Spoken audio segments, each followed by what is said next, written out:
People का एक पत्ता 52,000 ब्राह्मण की साक्षी कराता है महाराज। बहुत ध्यान देना। अच्छा एक बात बताइए कि कई लोग कहते हैं कि कई तुम जहां जहां जाते हो ना, ऐसे जिनके शरीर में ऐसे ऐसे लोग घूमते हैं और घूमने के बाद कहते हैं कि तेरी कुल देवी तुझसे रूठ गई, कहते हैं ना, तेरे से तेरा ये देवता रूठ गया, वो देवता रूठ गया, परमात्मा रूठ गए। तो आप कैसे पहचानोगे कि भगवान आपसे रूठ गया? आप कैसे जान सकते हो कि भगवान आपसे रूठ गया? हमने देवी जी को धोख नहीं लगाई तो देवी जी नाराज हो गई, हमने पिताजी को धोख नहीं लगाई तो पिताजी नाराज हो गए, हमने वो देवता पे ये नहीं करा तो वो नाराज हो गए। आपको कैसे मालूम पड़ेगा कि देवता नाराज होते हैं? देवता नाराज होते हैं। याद रखना, संसार में देवता अगर नाराज होते हैं तो कभी किसी का अहित नहीं करते। बहुत ध्यान देना इस बात पर, कभी अहित नहीं करेंगे देवता अगर नाराज होंगे। देवता नाराज होते हैं तो किसी का भोजन पानी बंद नहीं कर देते। देवता नाराज होते हैं तो किसी का खाना पीना बंद नहीं करवा देते। देवता अगर नाराज हुए हैं और आपको मालूम करना है कि देवता मुझसे नाराज हैं, तो कैसे मालूम करोगे? तो केवल एक काम करिएगा, अगर देवता नाराज होते हैं तो सबसे पहले आपकी पूजन पाठ छुड़वा देते हैं। क्या छुड़वाएंगे? रोज मंदिर जाती है, रोज माला उठाकर जाप करती है, रोज गीता जी का पाठ करती है, रोज दिया लगाने जाती है। 4 दिन 5 दिन 6 दिन 10 दिन अगर आप दिया लगाने नहीं गए, मंदिर नहीं गए, पूजन नहीं करी, तो समझ लेना कि देवता मुझसे नाराज हैं, इसलिए मेरा मुंह नहीं देखना। मुझसे नाराज। लक्ष्मी नहीं आ रही घर में, देवता नाराज है। नहीं नहीं नहीं, लक्ष्मी नहीं आ रही उसके लिए देवता नाराज नहीं है। लक्ष्मी नहीं आ रही उसके कारण तुम्हारा अहंकार है। भगवान ने जब दिया था उसको सत्कर्म में नहीं लगाया था। एक बात इससे पहले वाली कथा में कही थी, शरीर चले और तुम्हारे याद है तुम लोगों को? बस उतना याद कर लो, बहुत है। इतनी बात तुम लोग याद कर लोगे ना तो आने वाले समय में 2-1 साल में तो तुम या हम बस इतनी याद कर लो। बस हर कथा में से इतनी निकाल लोगे ना तो थोड़ा तो यहाँ समझ में तो आए, लगे तो सही कि कथा अंदर गई। तो एक बार पहले कथा में, इससे पिछले वाली में की थी, 7 से पहले वाले में, कि तुम्हारे घर में चले और तुम्हारा शरीर चले, तब तक सारा दान पुण्य भजन तीरथ सब कर लो। और क्योंकि तुम्हारी घर में चलेगी तभी तुम दान कर सकोगे, सत्कर्म कर सकोगे, भजन कर सकोगे, शरीर सही होगा तो तीरथ कर सकोगे। अब शरीर ही साथ नहीं दे और घर में तुम्हारी नहीं चले तो कोई तीरथ होए कि दान होए? कैसे भजन करे? कुछ नहीं करना, पीपल का एक पत्ता, उस पत्ते पर थोड़ा सा चावल, पूर्णिमा की रात्रि को अपने हाथ में लेकर अपने नयनों से लगाकर शरीर पर से स्वयं उतारकर उसको दरवाजे के पास रख दीजिए। पूर्णिमा की रात्रि को पूर्ण होने पर उस चावल को दूसरे दिन सूंघ कर बहते हुए पानी में डाल दीजिए। महाराज कितने भी रोग से ग्रसित हो गए, पीपल का एक पत्ता 52,000 ब्राह्मण की साक्षी कराता है महाराज। बहुत ध्यान देना, पीपल के वृक्ष में स्वयं नारायण का, मेरे कृष्ण का वास है। स्वयं भगवान गीता के अंतर्गत कहते हैं कि मैं पीपल का वृक्ष हूं। नारायण 52,000 ब्राह्मणों का वासा एक पीपल के पत्ते में होता है। और आपको पहले भी कथा में कहा, बेटी गाय ब्राह्मण बहन ये सब काल का हरण करने वाले हो। शिव का स्मरण करो। कई माताएं कहती हैं, गुरुदेव हमारे यहाँ पर शंकर भगवान का शिवलिंग नहीं है तो क्या हम बाजार से ले आए? और हमारे यहाँ पर शिवलिंग है तो वो बड़ा है तो क्या हम उसको पीपल के पेड़ के नीचे छोड़ आए?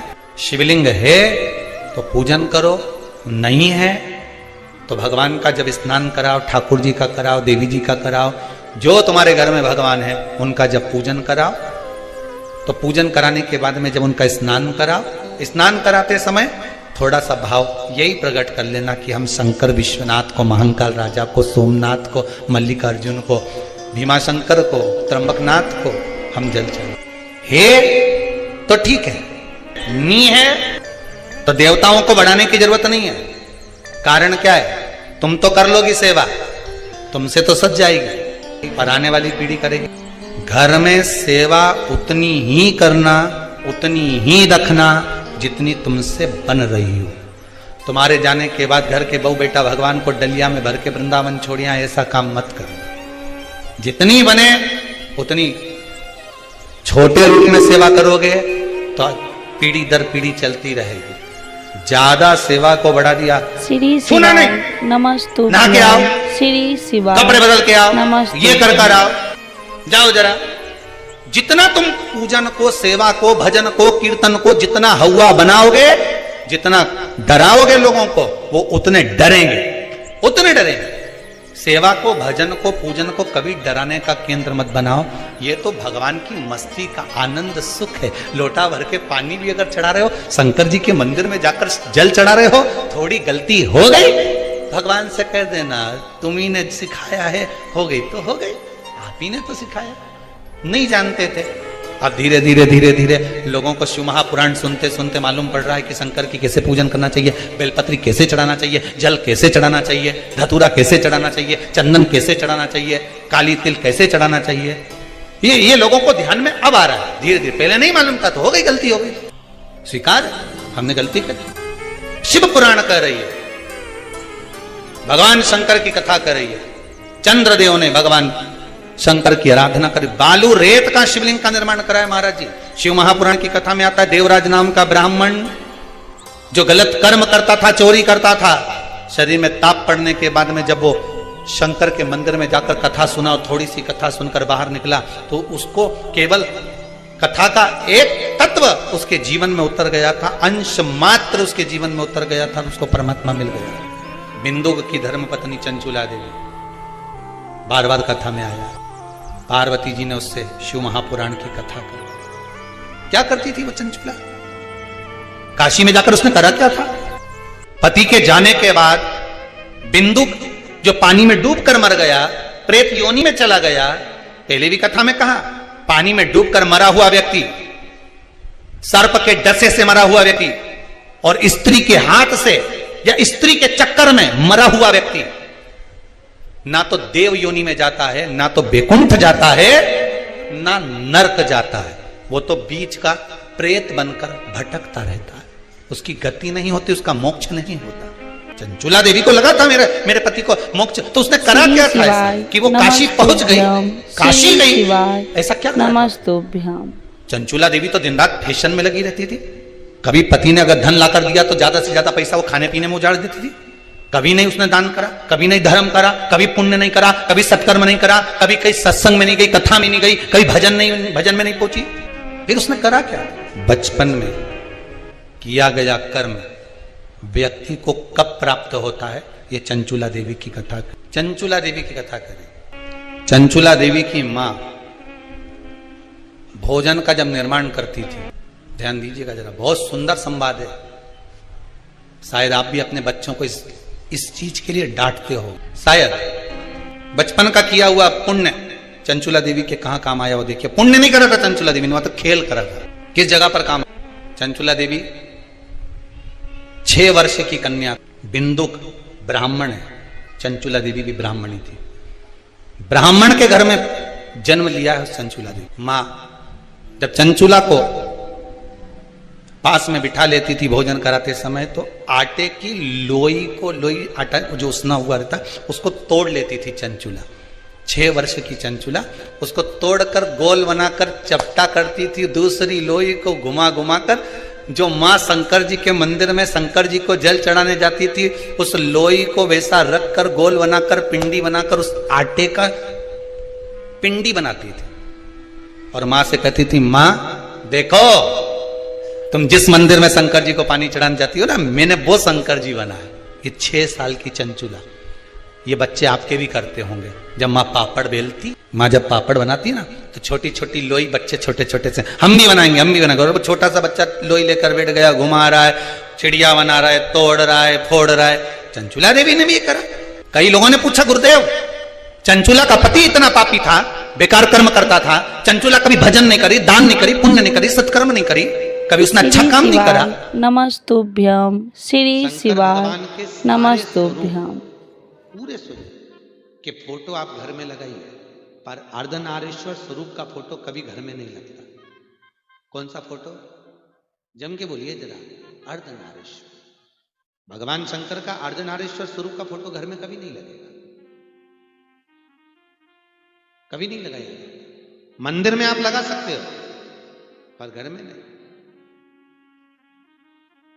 भगवान शंकर के अर्धनारीश्वर स्वरूप का दर्शन कर ब्रह्मा जी भ्रांति में पड़ गए। तब भगवान शंकर ने कहा ब्रह्मदेव अब सृष्टि की रचना करो। ब्रह्मा जी ने अपनी जंघा से मनु और शत्रुपा को प्रकट करा और उसके द्वारा जो सृष्टि की रचना करी, उत्तानवाद, प्रियवत, कन्या, देवहूति, प्रसूति, आकुति, इनके चरित्र आ गए महाराज। और इनके चरित्र में सर्व सुंदर चरित्र जो आया प्रसूति का आया। प्रसूति दक्ष प्रजापति के साथ में भी आई महाराज। दक्ष प्रजापति के साथ में प्रसूति का विवाह हो गया। माता प्रसूति के गर्भ से 60 कन्याओं ने जन्म लिया। कितनी? 60 बेटों ने जन्म लिया। बेटों को संत बना दिया देवऋषि नारद। दक्ष प्रजापति क्रोध में आकर श्राप दे दिया, नारद मैं तुम्हें श्राप देता हूं, तुम एक जगह पर नहीं टिक पाओगे। अब भगवान श्री शिवाय नमस्तुभ्यं, श्री शिवाय नमस्तुभ्यं। माता देवी की मां कृपा कर, मेरे घर में एक बेटी का और जन्म हो जाए, ऐसी कृपा कर दीजिए। मेरे घर में एक बेटी और हो जाए। स्वयं जगत जननी जगदम्बा बोली तेरे घर में 60 लड़कियों का जन्म हो गया और तू लड़की मांग रहा है। आज का व्यक्ति होता तो बेटी के जन्म के बाद में तो क्या मांगता? अरे बोलो तो बेटा। शिव महापुराण की कथा कहती है बेटा एक कुल को तारता है और बेटी 2 कुल को। पर शास्त्र की रीति है बेटा जन्म लेता है तो खूब नगाड़े बजते हैं, ढोल बजते हैं, और बेटी जन्म लेती है तो मां पलंग पर रोती है और सास चूल्हा के पास रोती है। याद रखिए बेटा भाग्य से पैदा होता है, पर बेटी के लिए बाप का 100 गुना भाग्य इकट्ठा करना पड़ता है, तब जाकर बेटी का जन्म होता है। और याद रखिए बेटा एक बार अपने माँ बाप को दुखी देख सकता है, पर बेटी कभी अपने माँ बाप को दुखी नहीं देख सकती। बेटी नहीं देख सकती। दुनिया के लोग कहते हैं बेटी की विदाई में सबसे ज्यादा मां रोती है, पर शिव महापुराण की कथा कहती है बेटी की विदाई में जितना बाप रोता है उतना मां नहीं रोती, क्योंकि बेटा मां को प्रिय होता है और बेटी बाप को प्रिय होती है, क्योंकि बेटी के बिना बाप अधूरा है, अधूरा। 2 मित्र मिल गए बहुत दिनों के बाद। उसने पूछा श्री शिवाय नमस्तुभ्यं, श्री शिवाय नमस्तुभ्यं। बच्चे हो गए हो? मेरे तो भगवान की कृपा से 2 लड़के। लड़के? अरे वाह। और तेरे? मेरी 2 बेटी है, एक ये तनु एक मन, दोनों हाथ पकड़ा। ये बड़ी है ये छोटी है। अच्छा।